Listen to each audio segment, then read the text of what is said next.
Notre invité, le général François Lecointre, chef d'état-major des armées françaises. Bonjour. Bonjour, monsieur. Mon général. Chef d'état-major des armées françaises, vous avez un chef, c'est le président de la République. J'ai deux chefs, monsieur. Deux chefs. Ah bon, d'accord. J'ai le chef opérationnel, entre guillemets, qui est le président de la République, puisque je commande toutes les opérations sous son autorité directement. Et puis j'ai un autre chef, c'est la ministre, bien sûr, puisque c'est quand même sous son autorité que je conduis et avec elle et les autres grands subordonnés la loi de programmation militaire, et qu'on construit ensemble les armées et qu'on veille à leur préparation opérationnelle. Bien, vous dirigez les armées françaises, hommage aux soldats français, hommage aux soldats tombés pendant la Grande Guerre, et pas qu'aux soldats d'ailleurs, à tous les civils morts pendant la guerre de 14-18, et puis hommage aujourd'hui aussi aux soldats français tombés au combat, tous les soldats français tombés au combat, et notamment avec cette inauguration aujourd'hui du monument aux morts pour la France en opération extérieure. Les Français qui sont morts en opération extérieure, 549 morts depuis 1963, la guerre d'Algérie, 549 morts. Est-ce qu'on oublie un peu, général Lecointre, est-ce qu'on oublie un peu que des soldats français sont aujourd'hui engagés sur des théâtres d'opérations extérieures? Oui, je pense qu'on l'oublie. On n'en a pas assez conscience. Et ce que vous dites est très juste, c'est-à-dire que c'est aujourd'hui que nos soldats sont engagés. Oui. Et que ce monument aux morts en opération extérieure, il va malheureusement s'enrichir des noms des soldats qui continueront de mourir pour leur pays et de mourir au combat. Et je pense que c'est cela sa force et sa singularité. C'est que contrairement aux autres grands monuments nationaux, le dernier d'entre eux étant celui du Quai Branly pour les combats d'Afrique du Nord et d'Algérie, ce monument-là a vocation, année après année, à s'enrichir des noms de nos soldats qui, jour après jour, continuellement combattent pour leur pays. Je pense que c'est aussi le message qui est adressé aux Français. Vos soldats continuent à combattre pour vous tous les jours. Cela vous oblige, et cela doit vous poser et vous faire vous poser la question des raisons pour lesquelles votre pays continue à se battre, à défendre ses valeurs. Oui. Vous savez, il y a ce mot de Renan là qui est assez exceptionnel dans une conférence qu'il avait donnée sur qu'est-ce qu'une nation à la fin du 19e siècle, et il dit le deuil unit plus sûrement que la joie, parce que le deuil commande l'effort en commun et commande le sens du devoir. Et je pense que ça, c'est très important. Donc ce monument, il a vocation, bien sûr, à rendre hommage à nos soldats, à permettre à nos familles de faire le deuil. C'est très important de venir se recueillir là. Et puis, c'est une interpellation aux Français. Qu'est-ce qui vaut qu'aujourd'hui, vos soldats aillent au combat en votre nom? Eh ben, nous allons réfléchir à cette interpellation ensemble, général Lecointre. La sépulture des héros, c'est le cœur des vivants. Oui. C'est Malraux qui disait cela. Oui. Hein, oui, c'est une très belle scène. La sépulture des héros, c'est le cœur des vivants. 14-18. Oui, il y a cette commémoration des soldats morts en opération extérieure. Certains regrettent un peu la confusion. Finalement faire de ce 11 novembre un Memorial Day à la française. Certains regrettent un peu. Et disent on va peut-être effacer la mémoire de 14-18. Non, moi je trouve que ça a beaucoup de sens, au contraire, de relier dans une sorte de chaîne continue les héros du plus grand conflit mondial et historique jamais connu. Qui d'ailleurs, entre 14-18 et 39-45, forment un seul et même conflit épouvantable, d'une certaine manière. 39-45, c'est un peu la conséquence de 14-18. Et puis ce que nous continuons à faire aujourd'hui. D'abord parce que ça rappelle aux Français que l'histoire est tragique, et que le monde est tragique. Et on a l'habitude d'imaginer que ça a été tragique, ces grands conflits mondiaux. On est habitué à ces scènes épouvantables, à cette génération entière sacrifiée dans chacune de ces guerres, à cette nation en armes. Mais on est à peu près persuadé que ça n'arrivera plus jamais. Et moi je pense qu'au contraire, le fait d'établir ce lien entre cette période tragique, ces Français qui sont sacrifiés à cette époque-là, ces générations entières qui sont mortes, et la période que nous vivons, et les soldats qui vont mourir aujourd'hui, c'est à mon sens quelque chose d'essentiel. Et puis, je me rappelle une citation de Rudyard Kipling, qui disait « Il importe peu à un soldat ou à un héros mort au combat d'être tombé sur le champ de bataille d'Austerlitz ou dans la Khyber Pass. » Un soldat qui meurt au combat, c'est en Afghanistan, frontière Afghanistan-Pakistan. Et finalement d'être tombé sur les champs de bataille de la Marne, ou de tomber aujourd'hui au Mali ou en Irak, c'est la même chose, c'est le même héroïsme. Alors est-ce que la France est toujours en guerre? Est-ce qu'on peut dire aujourd'hui que la France est en guerre, mon général? C'est une question très difficile. Ouais. Une question très difficile parce que la guerre évolue. Je ne sais pas si elle est en guerre, mais je sais que les soldats combattent. En fait, la question que vous posez, elle est compliquée parce que c'est une question qui essaye d'établir la séparation entre le niveau stratégique, géopolitique, qu'est-ce que la guerre, et puis la réalité tactique du combat. Et ce que je peux dire, ce dont je peux témoigner, ce dont nos soldats peuvent témoigner au quotidien, c'est que même s'il n'y a pas de guerre, au sens classique du terme, eux, au combat, au niveau tactique, ils y sont. Ils sont en guerre. Ils sont en guerre. Une partie de l'armée française est en guerre, engagée aujourd'hui. Oui. Engagée sur des théâtres, sur des terrains extérieurs. Par exemple, combien de soldats français sont engagés aujourd'hui ? Aujourd'hui, directement en opération, sur des théâtres de guerre, nous avons 7000 soldats qui sont engagés. 7000 soldats, ce n'est pas rien. 7000 soldats qui risquent leur vie. Je voudrais le rappeler, parce qu'on l'oublie. On l'oublie totalement dans nos petites querelles. D'ailleurs, je ne sais pas si vous êtes comme moi, mais l'utilisation de ce mot guerre m'exaspère. Cette utilisation, ce mot qu'on utilise à tout propos, pour des petites querelles, pour des petits conflits internes ici en France, en métropole. Vous êtes d'accord ou pas avec moi ? Oui, je suis d'accord avec vous. La guerre est une chose trop grave pour être banalisée. Oui. Et ce que vivent nos soldats au quotidien dans ces combats dans lesquels ils sont engagés, dans ces guerres dans lesquelles ils sont engagés, c'est quelque chose qui est physiquement ressenti jusqu'à la mort. Mais il y a aussi autre chose qui est important, me semble-t-il, c'est qu'ils vont aussi donner la mort. Un soldat, c'est celui qui donne la mort. C'est pas seulement celui qui risque sa vie. Donc il se charge de ce poids moral qui est considérable. Et toute l'institution se charge de ce poids moral. Je suis chargé de ce poids moral. Le président de la République est chargé de ce poids moral. La ministre est chargée de ce poids moral. La nation devrait l'être. Et trop souvent, elle ne l'est pas. Qu'est-ce qui vaut qu'on aille tuer quelqu'un ? Le soldat le fait au risque de sa vie. Et donc lui, d'une certaine manière, arrive à rendre plus acceptable cette charge terrible qui lui est confiée d'aller donner la mort. Mais c'est cela qui est essentiel. C'est ça qui doit interroger nos concitoyens. Et vous avez raison, l'utilisation abusive de ce terme de guerre, à mon avis, banalise les choses. Et c'est extrêmement dommage. Pas seulement grave, mais dommage parce que je crois que ce type de questionnement, c'est le type de questionnement dont notre nation a besoin, dont notre société a besoin. Mon général, nous sommes engagés au Sahel, l'opération Barkhane, 4500 soldats français sont engagés. Certains disent, le Sahel, c'est 5 pays essentiellement, Niger, Mali, Mauritanie, Burkina Faso et Tchad. 5 pays qui ont constitué une force militaire que nous épaulons. Est-ce que nous sommes un peu ensablés dans cette région du monde ?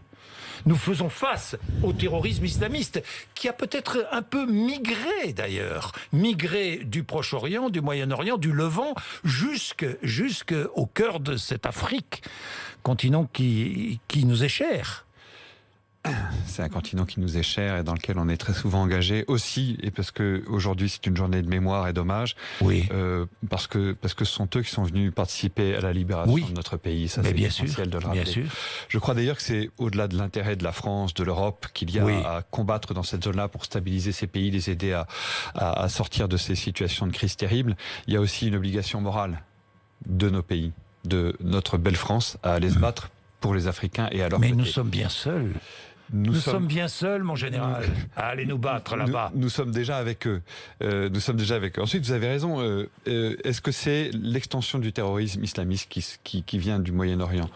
En partie, oui, et sans doute de plus en plus, avec la réorganisation de Daesh en État clandestin, finalement, et dans une forme de lutte clandestine, il est certain que Daesh a intérêt, à nouveau, à essayer de faire valoir sa puissance en montrant qu'ils ont des franchises et des capacités très loin de chez eux, en Indonésie ou en Afrique.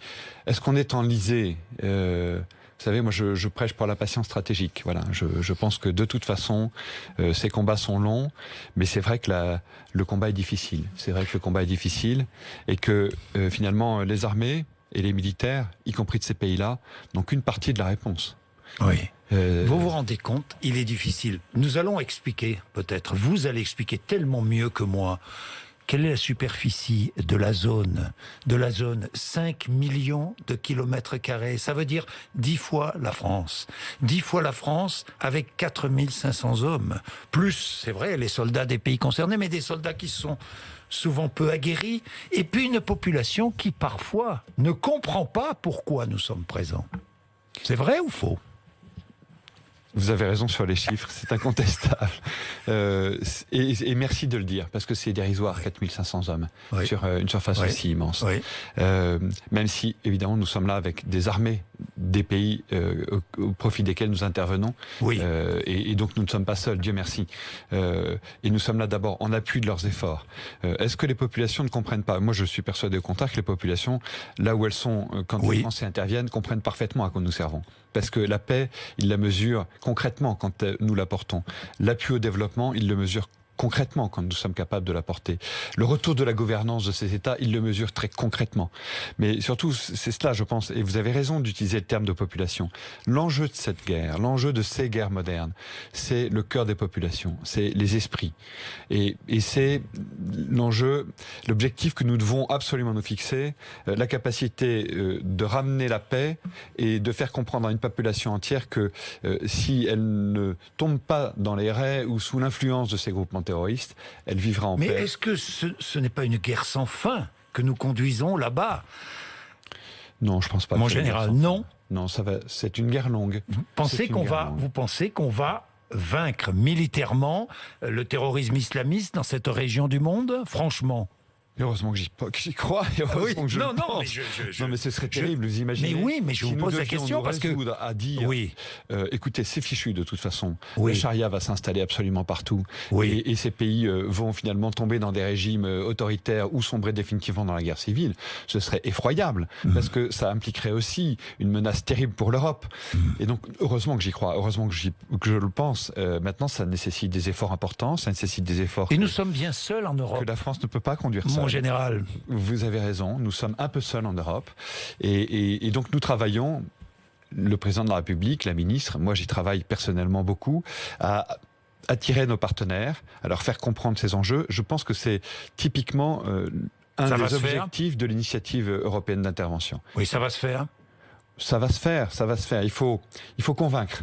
Il ne faut pas dire venez derrière moi. Aller ensemble au combat, c'est aller ensemble. C'est pas regrouper des gens derrière soi et leur dire je vais vous montrer le chemin.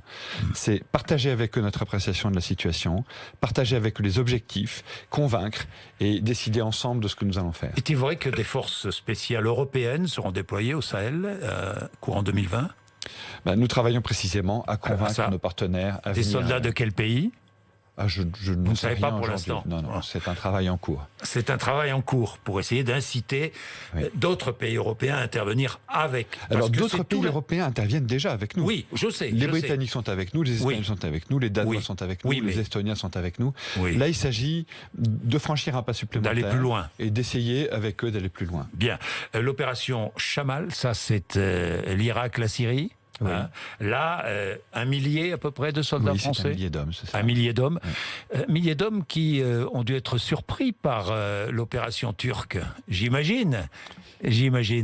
Nous avons été surpris par l'opération turque, même si nous savions que la situation allait un jour ou l'autre évoluer dans le nord-est syrien. Nous avons dû nous déployer autrement, j'imagine. Alors, nous sommes déployés de toute façon en Irak. Oui. Et nous sommes déployés en Jordanie dans des missions d'appui aérien à partir de la Jordanie, au-dessus de l'Irak et au-dessus du nord-est syrien. Le problème, c'est pas tant le redéploiement, c'est pourquoi sommes-nous là-bas ?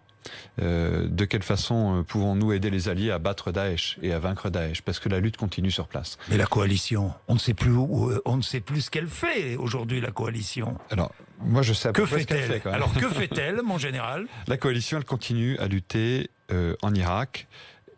Soit en appuyant les forces irakiennes qui ont besoin de continuer d'être formées.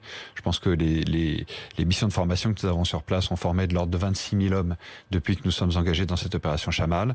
Et puis nous luttons directement à leur côté contre Daesh qui est en train de se réorganiser, en particulier dans la région de Kirkouk et de Mossoul. Ah, Daesh est en train de se réorganiser ? Oui, bien sûr, oui. Bien sûr. Et ce combat n'est pas fini. Et ne le sera jamais. Mais encore une fois, voyez-vous ce que je vous disais tout à l'heure ? Le vrai sujet, c'est pas tant la victoire militaire. La victoire militaire, elle est essentielle. Mais elle ne sera qu'une partie de la solution. Le problème en Irak, comme au Sahel, sera résolu le jour où ces gens-là auront des perspectives de développement, de paix et d'apaisement. Je rappelle que les militaires n'apportent jamais de solution politique. Ce n'est pas leur rôle. N'est-ce pas, mon général ? Jamais. Je voudrais le rappeler. Mais merci beaucoup. Je voudrais le rappeler parce que 2003, l'invasion américaine, les Américains n'ont jamais pensé aux conséquences politiques d'intervention militaire. Alors, ce que vous en dites, général, c'est vrai ou faux? Oui, c'est vrai. Mais je pense que c'est Raymond Aron qui disait ça. Et moi, ça me frappe beaucoup. Et j'arrive à la fin de ma vie de soldat. Ça me frappe de plus en plus. Les Français ont une conception clausewittienne de la guerre. Ils interviennent pour que le combat et l'engagement militaire soient subordonnés et permettent d'atteindre un objectif politique. Les Américains ont une conception différente et c'est très culturel. Ils veulent détruire l'ennemi et après ils se poseront la question d'un état final recherché politique à atteindre. Nous inversons la charge de la preuve. C'est d'abord l'objectif politique et de l'objectif politique nous déduisons les voies et moyens de nos engagements militaires. Mon général, des prisonniers de Daesh ont été libérés parce que je sais que le renseignement français est très présent là-bas dans cette région du monde, à la frontière Turquie, Syrie, Irak. Est-ce que des prisonniers de Daesh ont été libérés par les forces kurdes? Non. Non? Non. Pour l'instant, aucun prisonnier de Daesh n'a été libéré par les forces kurdes. Aucun? Aucun. Vous confirmez? Oui, absolument. Aucun? Aucun. Ce sont les informations que vous avez. Oui, vous êtes rassurant. Alors. Ouais, je ne sais pas si je suis rassurant, mais ce qui est clair, c'est que donc les prisonniers de Daesh sont toujours détenus par les Kurdes. Par les Kurdes. Oui, absolument. Bien. Est-ce que la France est encore une grande puissance militaire? Elle est finalement une grande puissance militaire parce qu'elle possède l'arme nucléaire, non? Oui, en général. Bien sûr. Elle est une grande puissance, elle est une puissance d'équilibre. Oui. Elle est une puissance d'influence, dit le président de la République. Elle reste une puissance militaire, parce que vous avez raison de le dire, elle a l'arme nucléaire, et elle a un modèle d'armée complet. Donc en Europe, elle est la grande armée, et en particulier avec le départ des Britanniques. C'est-à-dire une armée qui a une capacité à entraîner derrière elle, parce que elle pourra agréger les efforts de ses partenaires, qui viendront compléter un modèle qui, de toute façon, parce qu'il a la totalité. Il faut des encourager capacités. une défense européenne. Bien sûr, il faut encourager Absolument. une défense européenne, mais c'est indispensable. Est-ce que la France peut mettre à la disposition d'autres pays d'Europe, par exemple, son arme nucléaire? Ça, c'est une décision qui sera essentiellement très politique. Oui, non, mais d'accord. Les solutions de tous ordres pour le faire. Non, mais je pense que la défense européenne, elle est indispensable, évidemment. Elle permettra de répondre à une question.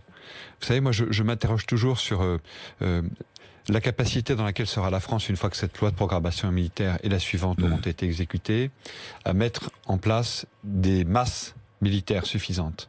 La quantité.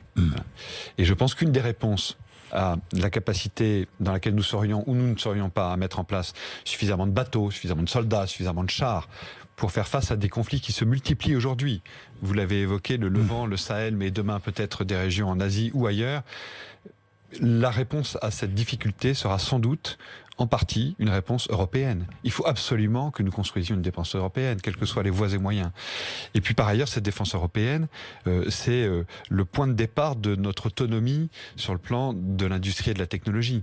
De pointe, et c'est absolument essentiel là aussi que nous construisions européens. L'Europe est en train de se bâtir de ce point de vue. Il y a une coopération structurée permanente qui est en place, et je multiplie les efforts. Le délégué général pour le moment le fait aussi. Bien sûr, j'y crois, et nous n'avons pas d'autre choix en réalité. En général, je vais terminer avec J'accuse, le film de Roman Polanski qui sort mercredi. Réhabilitation du capitaine Dreyfus, vous l'avez vu? Oui, j'ai vu ce film-là. Pour moi, c'est pas tant la réhabilitation du capitaine Dreyfus qui c'est le colonel Picard. C'est le colonel Picard. C'est le colonel Picard, oui. Oui. Alors qui lui non plus n'a pas besoin d'être réhabilité. Il a été ministre de la Défense, enfin ministre de la Guerre. Ce que je trouve très très intéressant dans ce film, qui est un très beau film, qui ne montre pas tout, mais qui montre. Il y a des regrets. Il y a quelques regrets chez vous. Oui, j'ai quelques autour regrets. De ce je film. trouve que ça montre pas assez les tensions politiques de cette société à l'époque de l'affaire des fiches, à l'époque de la séparation de l'Église et de l'État, enfin toute une ambiance qui n'est que partiellement montrée et qui explique certains errements. Mais ce que ça montre très bien, c'est la responsabilité évidente de l'institution militaire en tant qu'institution dans le fait qu'on étouffe les preuves, qu'on ne veuille pas, alors qu'on a les éléments qui permettent de voir l'innocence de Dreyfus, on ne veut pas spontanément mettre en évidence cette innocence. Et donc cette responsabilité, elle nous interroge tous. Elle interroge les armées, mais on savait depuis longtemps qu'il y avait eu au plus haut niveau du commandement militaire une sorte de chape de plomb qui s'était établie. À l'époque, c'est l'institution nationale par excellence, les armées. C'est le cœur de la nation. C'est ce qui structure une nation qui est très militarisée, en fait, entre la guerre de 70 et la guerre de 14-18. Mais aujourd'hui, est-ce que la même chose n'arriverait pas dans nos institutions de manière générale. C'est impossible aujourd'hui. J'espère que c'est impossible. J'espère que la démocratie est suffisamment forte et que l'état de droit est suffisamment fort pour que ce soit impossible. Mais en tout cas, ça nous rappelle à notre exigence et à notre devoir. Voilà. Merci d'être venu nous voir. Merci Général beaucoup. François Lecointre, chef d'état-major des armées françaises, il est 8h54.